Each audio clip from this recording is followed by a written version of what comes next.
রাষ্ট্র আমাদের মানবাধিকার রক্ষা করতে ব্যর্থ হয়েছে, রাষ্ট্র আমাদের বাক স্বাধীনতা রক্ষা করতে ব্যর্থ হয়েছে। দিন প্রতিষ্ঠায় গণবিপ্লবের ডাক দিয়েছেন হিজবুত তৌহিদের শীর্ষ নেতা ইমাম হোসাইন মোহাম্মদ সেলিম।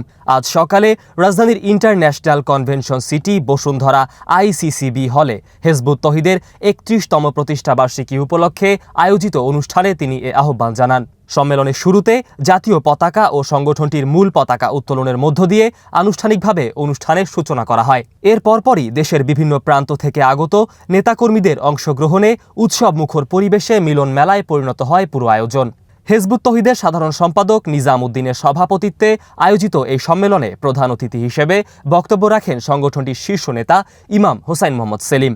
তিনি বলেন, বর্তমানে বিদ্যমান রাষ্ট্রনীতি, শিল্পনীতি, বাণিজ্য নীতি ও অর্থনৈতিক ব্যবস্থা সহ গোটা রাষ্ট্র ব্যবস্থা মূলত ব্রিটিশ আমলে প্রণীত ঔপনিবেশিক কাঠামোর ধারাবাহিকতা। এই ব্যবস্থা আল্লাহর দেওয়া ব্যবস্থা নয়। আল্লাহর নির্দেশিত রাষ্ট্র ব্যবস্থা ছাড়া সমাজে প্রকৃত শান্তি ও ন্যায় প্রতিষ্ঠা সম্ভব নয় বলে মন্তব্য করেন তিনি। বর্তমান চলমান বিদ্যমান মানুষের তৈরি এই ব্যবস্থাকে বাদ দিয়ে এই রাষ্ট্রে যদি আল্লাহর দেওয়া জীবন ব্যবস্থা আপনারা কায়েম করতে পারেন তবে শান্তি আসবে।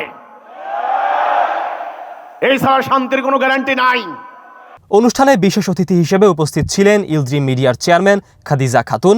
এছাড়া উপস্থিত ছিলেন যুগ্ম সাধারণ সম্পাদক মশিউর রহমান, যুগ্ম সাধারণ সম্পাদক ও নারী বিভাগের প্রধান রুফায়দাহ পন্নী, স্বাস্থ্য সম্পাদক উম্মত তিজান মাকদুমা পন্নী, যুগ্ম সাধারণ সম্পাদক ও সাহিত্য সম্পাদক রিয়াদুল হাসান, যুগ্ম সাধারণ সম্পাদক ও তথ্য সম্পাদক SM শামসুল হুদা, যুগ্ম সাধারণ সম্পাদক ডা মাহবুব আলম মাহফুজ সহ কেন্দ্রীয় কমিটির শতাধিক নেতৃবৃন্দ।